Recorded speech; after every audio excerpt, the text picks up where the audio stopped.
आणि ते पोटच द्या काय नाही काय सांगेन ना झाले पतच नव्हती नाही तुम्ही म्हणाल आणि त्याला शक्ती पितळगावला येतात म्हणले आहे ना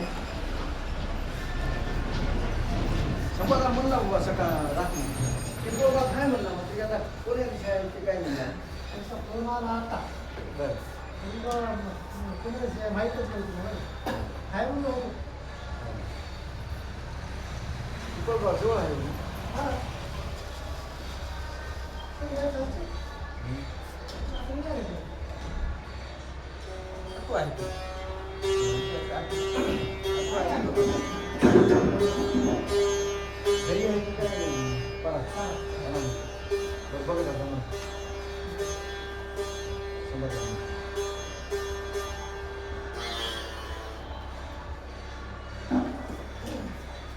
म्हणून तो गोगनराव गाडी घेऊन आली बरं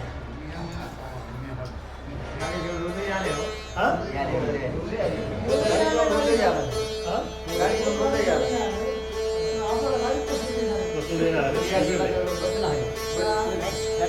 अजिबात पाय ठेवले नाही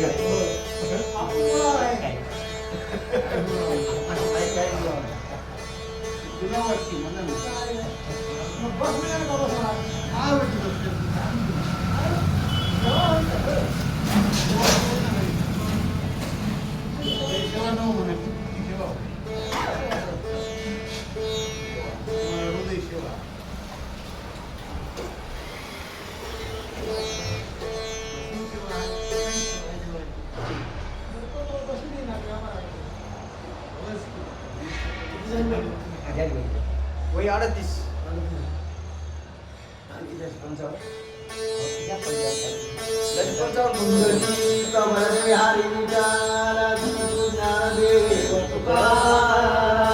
पंढरीनाथ भगवान की जय, राजा रामचंद्र भगवान की जय, पवन सुत हनुमान की जय।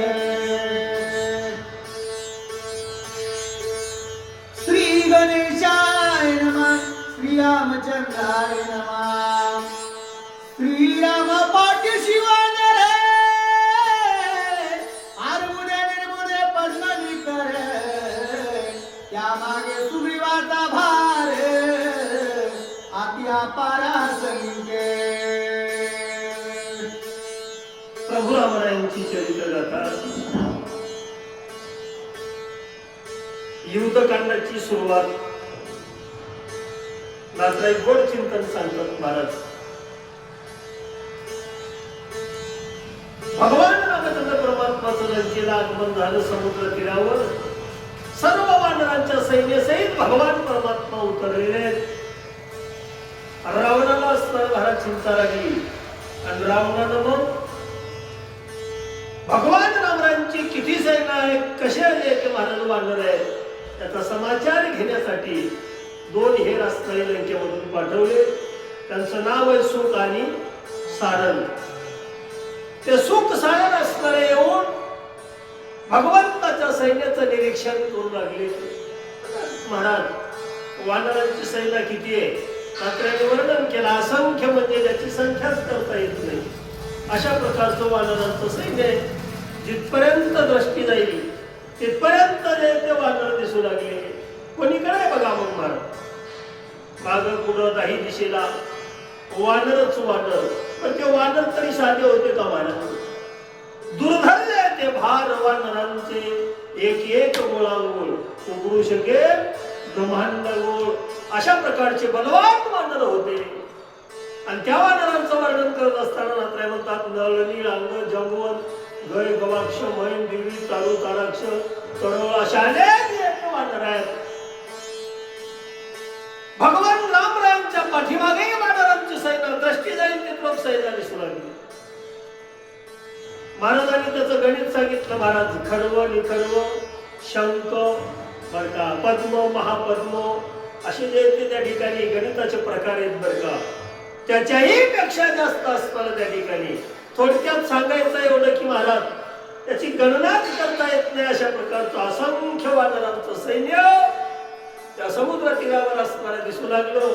आणि सगळ्या वानरांचा राजा असणारा राजा सुग्रीव आहे। सुग्रीवाचा वानर भार बर का अति दुर्धर भासत अतिशय भयानक अशा प्रकारची वानरांची सैन्यास्परी महाराज त्या ठिकाणी दिसू लागली. ते सुख आणि सारण नावाचे दोन्ही रावणाचे हेर असणारे अतिशय बाळकाईन बर का त्या ठिकाणी सगळे वानरांच्या सैन्याचं निरीक्षण करू लागले. महाराज ते राक्षस होते बर का ते वानरच होऊन आलते. वानरांचा वेश परिधान करून आले होते. वानरांच्या सैन्यामध्ये मिसळून महाराज इकडं तिकडं जे ते त्या ठिकाणी हिंडू लागले आणि पाहू लागले वानरांची सेना. अशा प्रकारची या ठिकाणी कथा चाललेली आहे. बोला चाही वेगळे पायजुटपती वेगळे वेगळे भारणे लोकिती संख्याकरिता शंकर पुरती सैन्य संपाती जर त्या ठिकाणी याचं गणित करायला बसलं तर सैन्य संपत्ती नगनवे मला सैन्याचं गणितच करता येत नाही. अशा प्रकारचे अनेक वानरे त्यांचे अनेक अनेक अशा प्रकारचे भार नेनो किती परत कोण्या वानराचं किती सैन्य. ज्यावेळेस सीतासुतीची कथा झाली मागं किष्किंधा खंडामध्ये राजा सुग्रीवाने असणारं महाराज जिकडचं तिकडं वानरांना पाठवलं होतं. कोणी दक्षिणेला उत्तरेला पूर्व पश्चिम अर्ध उधर बर का आणि जे जे वानर ज्या ज्या दिशेला पाठवले होते त्यावेळेस वानरांच्या सैन्याचं गणित सांगितलं होतं बर का. या वानराचं किती कोटी गणित सैन्य आहे त्याचं किती कोटी आहे याचं किती कोटी आहे. प्रत्येक महाराज वानरांचं पृथक पृथक म्हणजे वेगवेगळ्या अशा प्रकारचं सैन्य आणि सगळे वानर असणारे त्या ठिकाणी एकत्र मिळाले समुद्र तीरावर. जिकडं बघल तिकडं असणारे त्या ठिकाणी वानर दिसू लागले. बोला शोधिता वानर पाळतीने तव ओळखिले बिभीषणे लक्षणे लक्षणे धरिले तेने साठोपे. या पद्धतीनं असतं सुख आणि सारण वानरांचं सैन्य निरीक्षण करत असताना वानरांची सैन्य जे ते पाहत असताना महाराज अचानक विभीषण महाराजांची दृष्टी असणारी त्याच्यावर गेली आणि ज्यावेळेस विभीषणानं त्याला बघलं वेळच लागला नाही महाराज ओळखायला बरं का. ओळखिले विभीषणानं ओळखिलं कारण महाराज विभीषणही जे त्या ठिकाणी लंकेतलाच होता तोही राक्षसच होता तेही राक्षसच होते. म्हणून ते महाराज राक्षसांची जे ते जाती व्यक्ती राक्षसांची माया जाणणारा विभीषण होता. म्हणून ते महाराज याच्या हालचालीहून यायच्या जे ते त्या ठिकाणी लक्षणाहून विभीषणानं जे ते पाहिलं आणि ताबडतोब विभीषणाच्या लक्षात आलं आणि विभीषणाला असणाऱ्या या ठिकाणी दोघायला ओळखीलं बरं काय. आता विभीषणाला यायला ओळखिल्यानंतर काय केलं ऐका बोला. लक्षण लक्षुदाने त्याही लक्षणाचे लक्षण अतिनान अवधारा. दोन्ही रावणाचे हेर आहेत. हेर म्हणजे दूत आहेत सेवक आहेत आणि त्या दोन्ही हेराचे लक्षण लक्षुदाने विभीषणाला महाराज त्या ठिकाणी ओळखता येतं बरं का.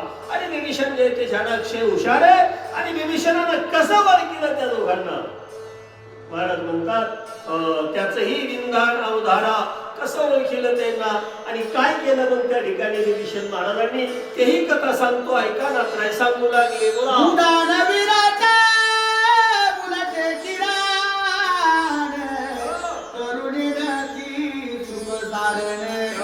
अवघे मनती कपटी पूर्ण धरी रावण विभीषण. महाराज परीक्षा घेतली त्या दोघांची. वानर होऊन आणते पण वानराचं ऐकत जमत नाही महाराज. सोन घेतल्यानं काही जमतं का होईल नाही बरं का. म्हणून असणार त्या ठिकाणी त्याला म्हणजे उलट्या उड्या मारा म्हणून येणं ती उलटे किराण त्याला उलट्या जे ते महाराज उड्यात मारायला गेल्या. ते वानर नव्हतेच मुळामध्ये बरं का. ते डुप्लिकेट होते महाराज. वानर झालेले होते मायाही होते म्हणून वानरांची जे त्या ठिकाणी लक्षणं त्याच्यात नव्हती. जरी वानरासारखे दिसत असले तरी वानरासारखे पूर्ण असणारे महाराज त्या दोघांमध्ये नव्हते. म्हणून त्यांना उलट्या उड्या मारता येण्या गेल्या. मग ते महाराज त्या ठिकाणी सगळ्यांच्या लक्षात आलं आणि कपट्यात हे जे महाराज त्या ठिकाणी कळाले. कपटी जाण ओळखीलं दोघांनाही महाराज आणि ओळखून त्याची चोरी पकडली आणि धरलं त्या दोन्ही त्या ठिकाणी महाराज सुखाने सारणाला बोला. आणि त्याची धरू जाता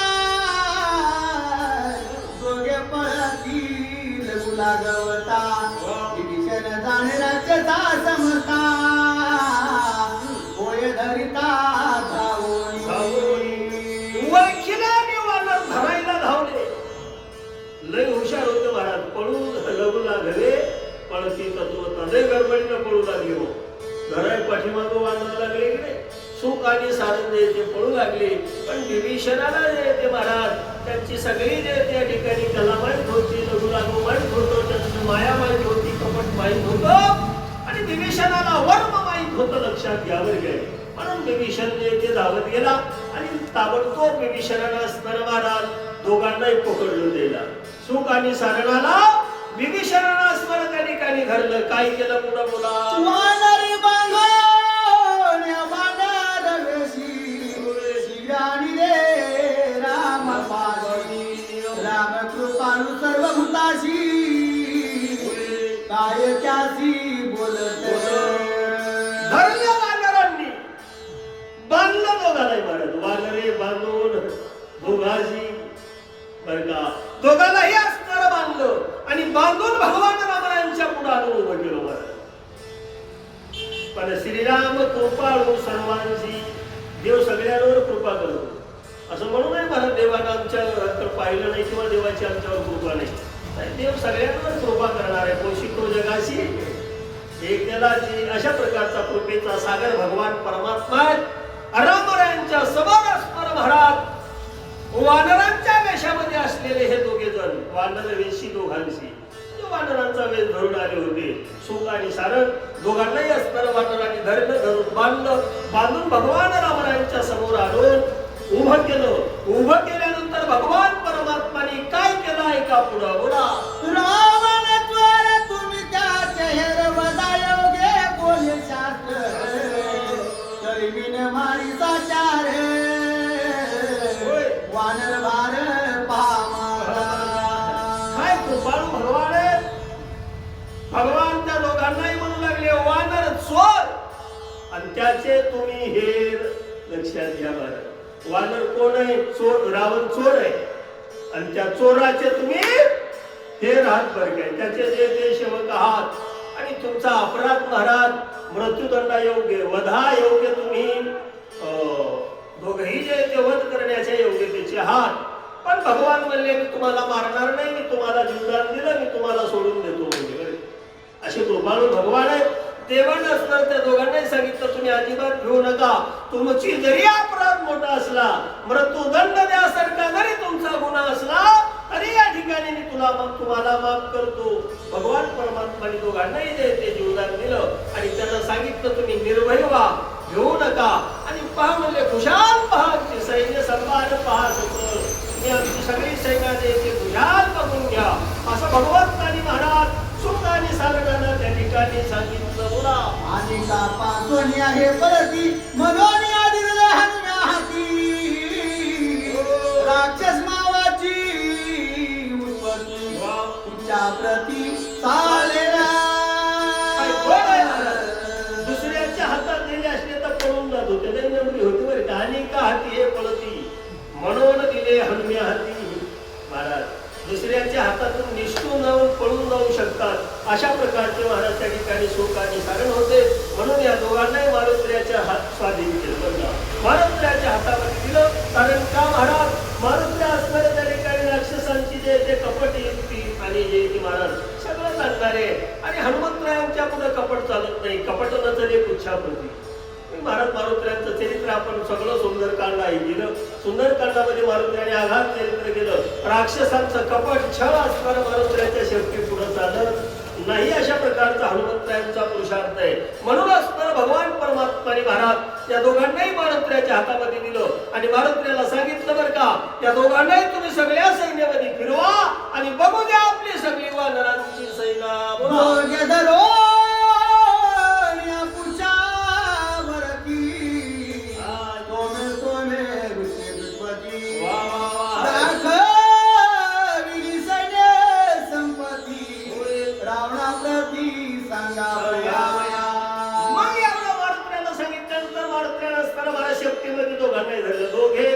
पुच्छावृती बरं का. प्रथक प्रथक सैन्य संपत्ती. महाराज जिथं जिथं वानरांचे असे थवे थवे थवे बसलेले होते, जेवढी वानरांची सैन्य होती ते सगळी मारुत्र्याने असणार महाराज त्या दोघांनाही फिरून असताना दाखवली. कशासाठी. रावणा प्रति सांगावया. रावणानं तुम्हाला सैन्य बघायला धाडले ना मग बघून घ्या सगळी सैना आणि आमची जे ते बघलेली सैना जाऊन रावणाला सांगा म्हणून मारुतीच्या हातामध्ये या दोघांना दिलं आणि सगळी वानरांची सैना सरी त्या ठिकाणी दाखवलेली आहे. बोला तुम्ही दोघे मारील या जाणे कोणामुचे दादुले पण रावणापाशी माझे वचन होय गजवन सांगावे. भगवान परमात्मा उदार आहे. देव म्हणले तुम्ही दोघे जे ते असणारे महाराज हीन दीन आहात महाराज लवकर माणसं तुम्ही दोघं रावणाचे हे रात रावणाचे सेवक आहात तुमच्या दोघांना मारलं म्हणजे काय आमचा पुरुषार्थ आहे का महाराज कोण आमुचे दादुले कोण गरीबाला तर कोणी मारी म्हणले गरीबाला मारल्यानं नाही ज्याला त्या पुरुषार्थी म्हणावं का पण तुमच्यासारख्या जे ते हीन दिनाला मारणं म्हणजे त्या ठिकाणी पुरुषार्थ नाही. भगवान परमात्माने त्या दोघांनाही सांगितलं मी तुम्हाला मारणार नाही बरं का तुम्ही जे त्या ठिकाणी सगळी आमची वानरांची सैना बघा आणि वानरांची सैना बघून असणाऱ्या या ठिकाणी जाऊन तुमच्या रावणाला तुमच्या मालकाला महाराज या ठिकाणचा सगळा वृत्तांत सांगा अशा प्रकारचं भगवान गर्जना करून बोलू लागले. बोला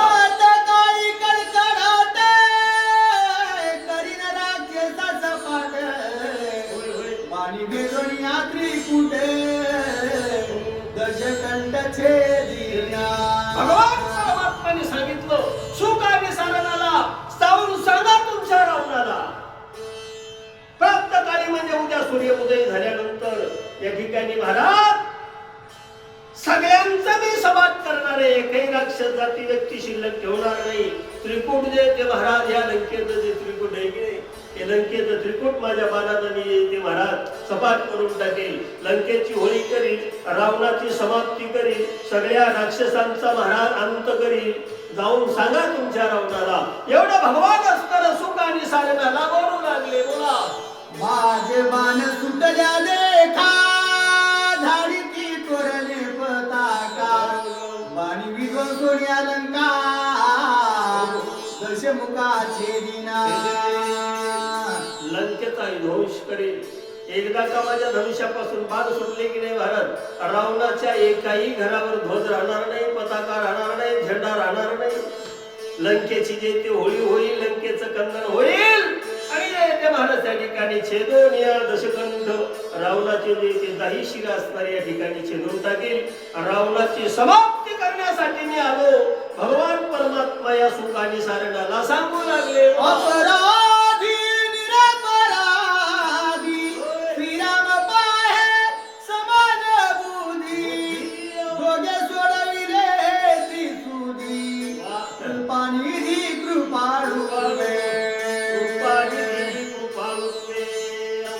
नात्याने गोड महाराज भगवंताचं वर्णन केलं देवापाशी भेदच नाही महाराज अपराधी निरापराधी श्रीराम पाहे समान बुद्धी.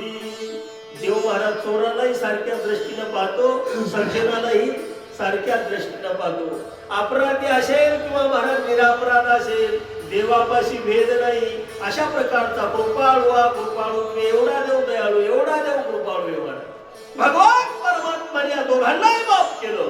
खरं सांगा महाराज हे माफी द्यायच्या लायकीचे होते का नव्हते. महाराज यांचा अंत केला पाहिजे होता यांना मृत्यूदंड द्यायला पाहिजे होता असा यांचा गुन्हा होता अपराध होता. पण देवानं महाराज या ठिकाणी यांना क्षमा केलं माफ केलं बरं का आणि या दोघांनाही त्या ठिकाणी जीवदान दिलं सोडून दिलं सुख आणि सारणाला. एवढा दयाळू जगाच्या पाठीवर दुसरा कोणी आहे का नात्राय म्हणतात कृपाळू महाराज कृपाळू आहे भगवान दयाळू आहे देवासारखा दयाळू दुसरा कोणी नाही. भगवान परमात्माने दोघांनाही जीवदान दिलेलं आहे. बोला सांगोनिया पराक्रम पुरुषार्थ दोघा करविले निर्मुक्ता सोयाचा चाळा कापत लंक्यात ते आले. भगवान परमात्माने आपला पुरुषार्थ त्यांच्या पुढे सांगितला. देवानं त्या महाराज त्यांना सगळं वानरांचं सैन्य दाखवलं आणि दोघांनाही त्या महाराज निर्मुक्त केलं मुक्त करून टाकलं सुटका केली त्या दोघांची. रामरायांनी या दोघांनाही सोडून दिल्याबरोबर ते दोघेही जे ते असे थरथर थरथर थरथर कापू लागले. महाराज एवढं भेदरा अंतकरणामध्ये घेतला आणि भीत भीतर सुखाने सारण असणारे महाराज लंके बसे रावणाच्या समोर असणार त्या ठिकाणी आलेले तुला राजा रामचंद्र भगवान की जय. पवनसुत हनुमान हनुमान की जय. तिरुपती सांगितलं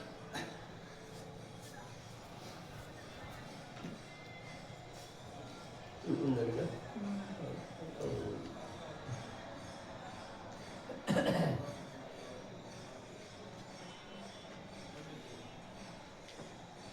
श्लोक सुटला.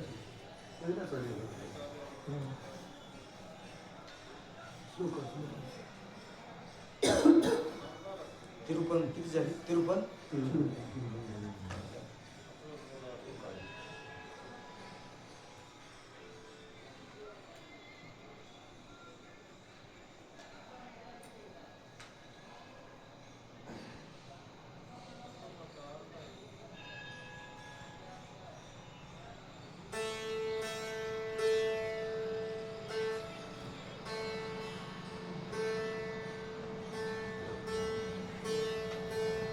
सुखगर्ता भगवता वर्तविनाशी नवले पूर्वे प्रेम कृपालया सर्वांनी सुंदर उचे राणी कळती शोभे माल मंत्राची जय देव जय मंगलमती दर्शन मात्रे मन समुद्र मात्रे मन कामना पूर्ती जय देव वस्त्र खचित हार गवरी कुमारा चंदनाची युगी कुंकुम केशवा हे रत्नमूल शोभतो मला पुरुषोत्ते नको चरणी लागल्या जय देव जय मंगलमूर्ती दर्शन मात्रे मन समुद्र मात्रे मन कामना पूर्ती जय देव लंबोदर पीतांबर फणीवर वंदना सरळ सोडवक्र तुळजाईला दासा माता वटपाहे सदा संकष्टी पावावे निर्वाण रक्षावे सुरवंदना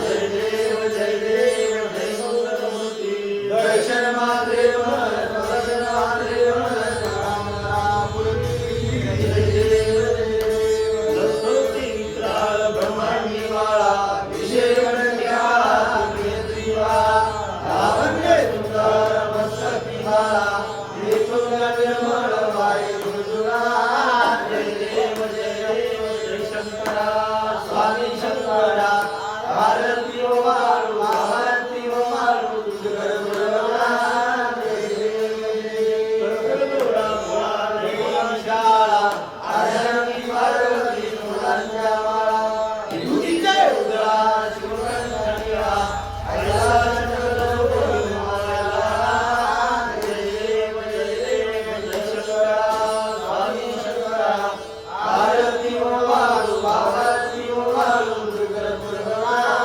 जय देव देवी दैत्य सागर मंथन वै केले त्या माझी अवधी सापडले देव आगुणे नाशन केले नीलकंठ नाम प्रसिद्ध झाले जय देव जय शंकरा स्वामी शंकरा आरती ओ वाळू आरती ओ वाळू तुझ्या गुरुला जय देव या ग्रामवर फणीवर सुंदर वरनाडी पंचानन मनोहर मंगल प्रकाली शतकोटी वीर वाजे उच्चारी रघुवीर राम दासांतरी जय देव जय शंकरा स्वामी शंकरा आरती मोवाळू आरती मोवाळू तुझ्या गुरुला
आरती घेऊन आल्या कौसल्या माता देव देव जगोदरा आरती परिपूर्ण कामा अनुभात ध्वनी गगन अपार पद्मवान करती भोगार अयोध्येशी आले दशरथ कुमार नगरी होतो आहे आनंद तोरा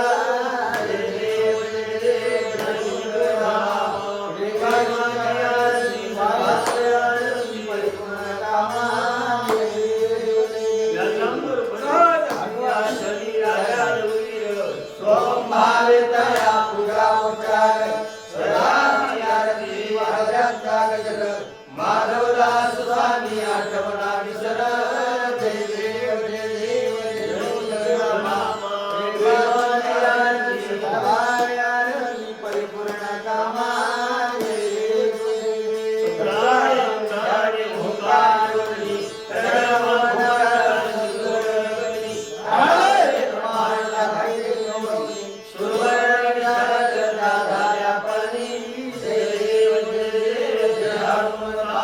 स्वामी हनुमंता तुझे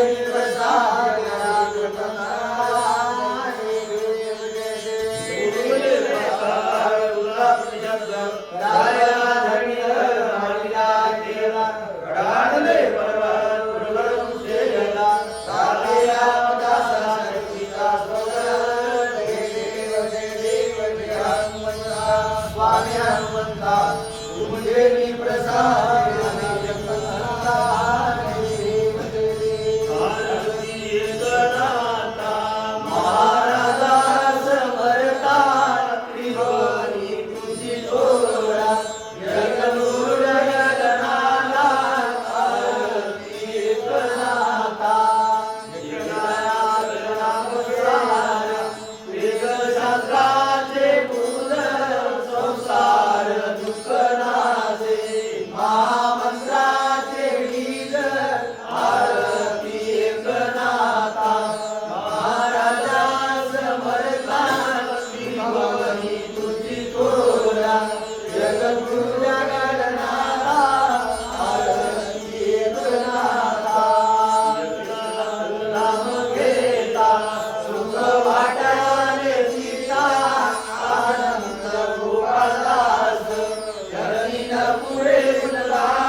हनुमान की जय।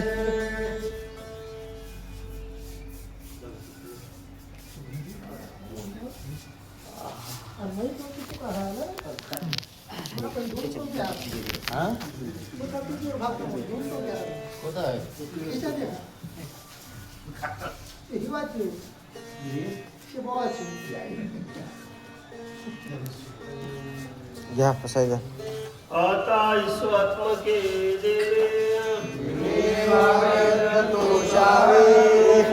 मन द्यावे पसाय दानहे व्यंकटी शालो सत्कर्मी रती वाढो परस्परे जडो मैत्र जीवांचे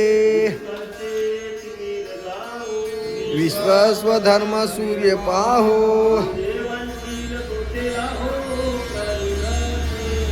सदा सकळ मंगळी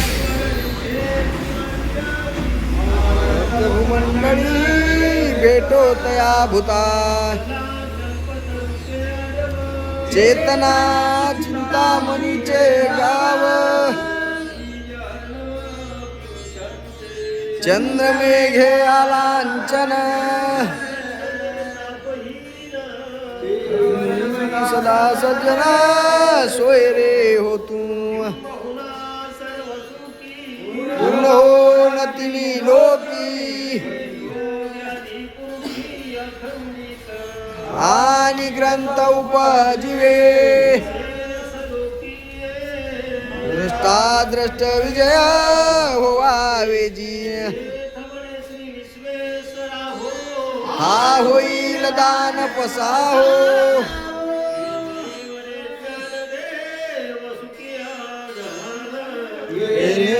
ज्ञान देव सुखिया झाला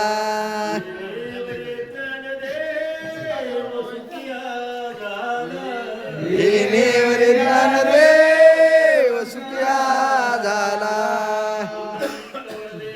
चल श्री ज्ञानदेव तुकाराम पंढरीनाथ भगवान की जय रामचंद्र भगवान की जय हनुमान की जय।